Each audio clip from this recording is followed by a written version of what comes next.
Last night, Atlanta's most fashionable nightclub transformed into a dramatic battleground filled with raw emotions, tension, and conflict. Picture a crowded dance floor where the bass thumped through the air, strobe lights flashing, illuminating. The crowd in bursts of neon hues.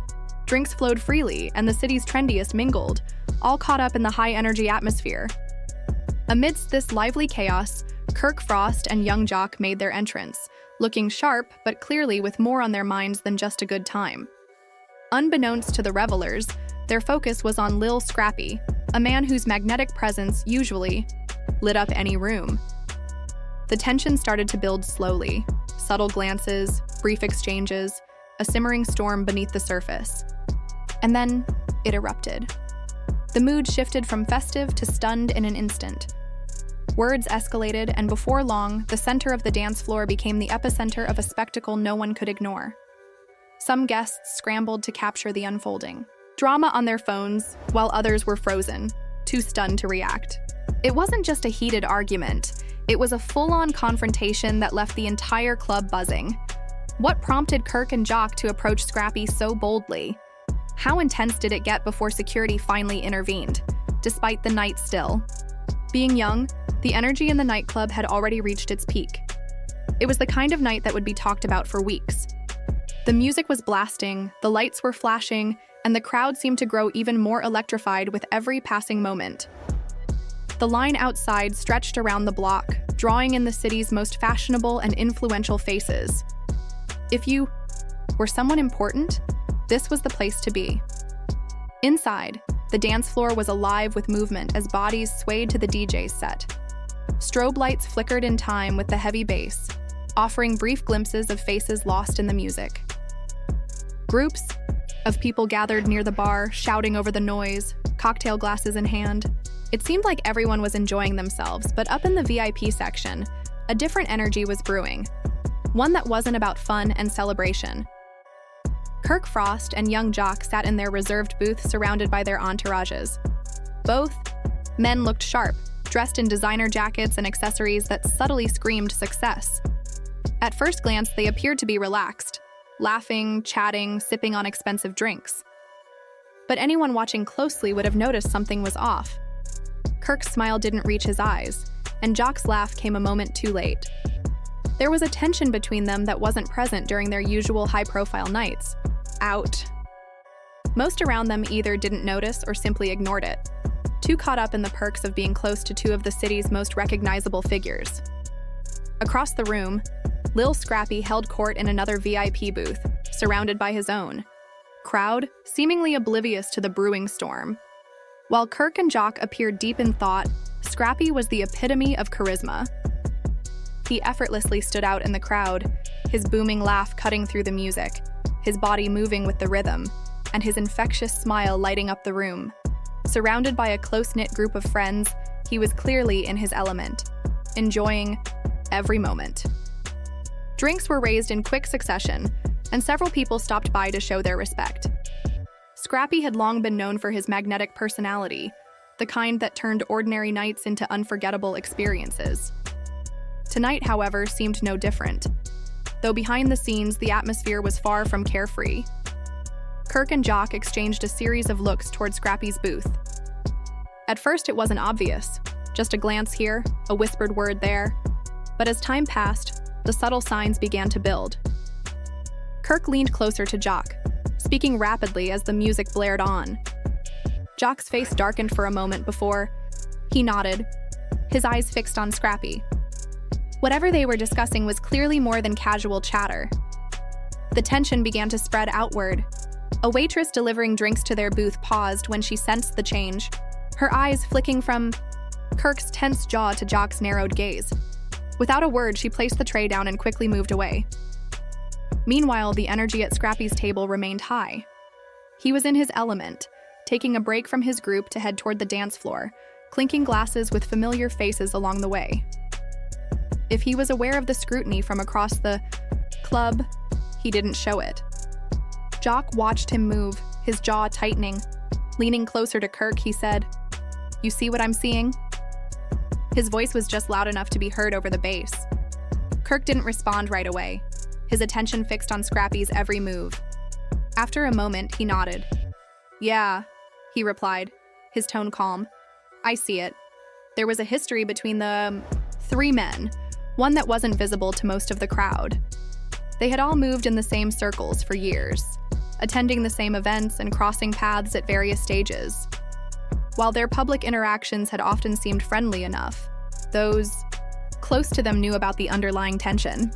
Scrappy's rising popularity, his bold personality, and his reputation for speaking his mind had made him both a beloved figure and a polarizing one. For Kirk and Jock, it wasn't just about Scrappy as a person. It was what he represented.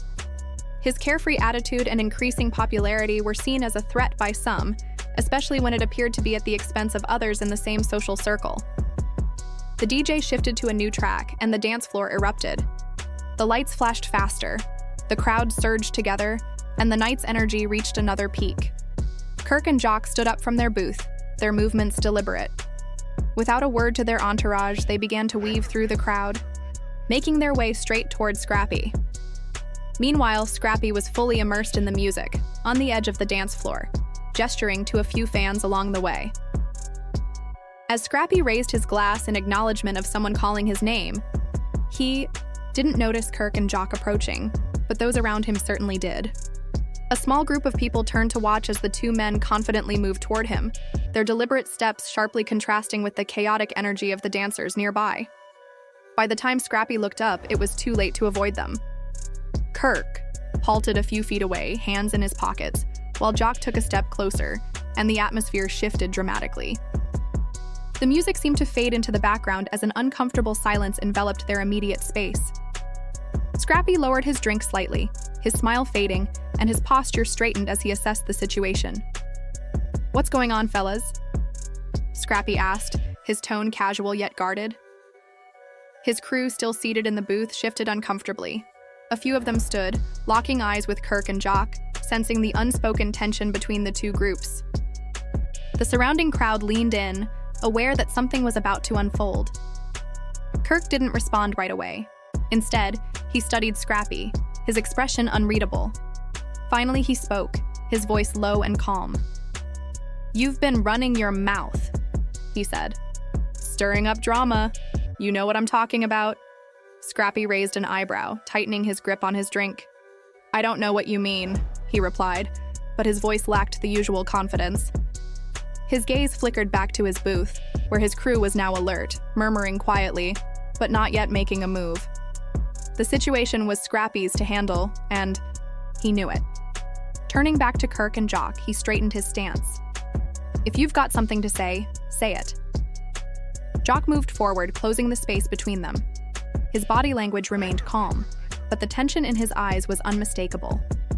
"We've got plenty to say," he said, his voice sharp enough to be heard over the music.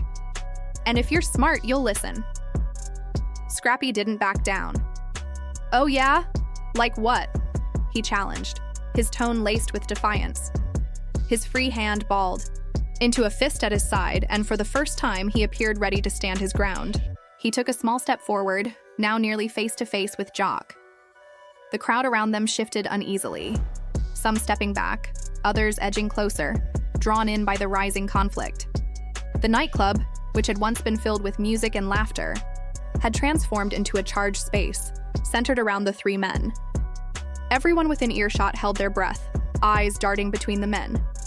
Scrappy's crew was on high alert, some standing, others moving closer to the booth, their hushed conversations filled with urgency. A few exchanged uneasy glances, trying to make sense of the escalating situation. Scrappy remained locked in his verbal standoff with Kirk and Jock. He was no stranger to conflict, but this felt different. This wasn't some scripted TV moment with cameras rolling. This was real, and the stakes were personal. Jock broke the silence first, his voice calm yet cutting. "You know what this is about," he said, pointing a finger at Scrappy.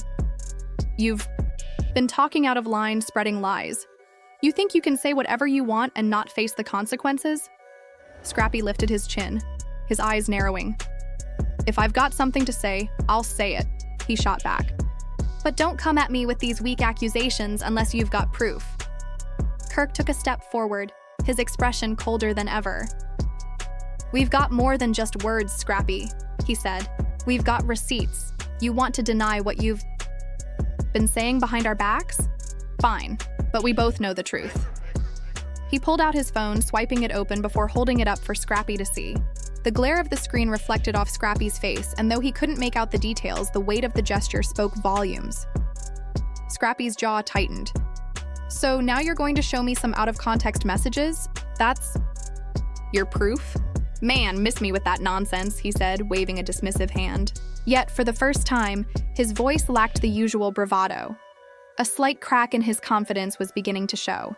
His posture shifted ever so slightly, as though bracing for what might come next. Jock stepped in closer, nearly shoulder to shoulder, with Kirk. "This isn't out of context," he said. "You've been playing both sides, saying one thing to us and something entirely different to everyone else. It's time to own up before this gets any worse." Scrappy's frustration boiled over. He planted his feet, squared his shoulders, and faced the two men head-on. The real fight, however, was just beginning. And that, my friends, is where we stand. Tensions rising, alliances crumbling, and questions still unanswered. Now it's your turn. What do you think really happened in that nightclub? Do you believe Kirk and Jock have something to prove, or is Scrappy just the latest target of backstage drama? Let us know your thoughts in the comments below, and don't forget to like, subscribe, and hit that bell icon so you're the first to hear about what happens next. Because trust me, the story isn't over. The fallout from this explosive night is only just beginning.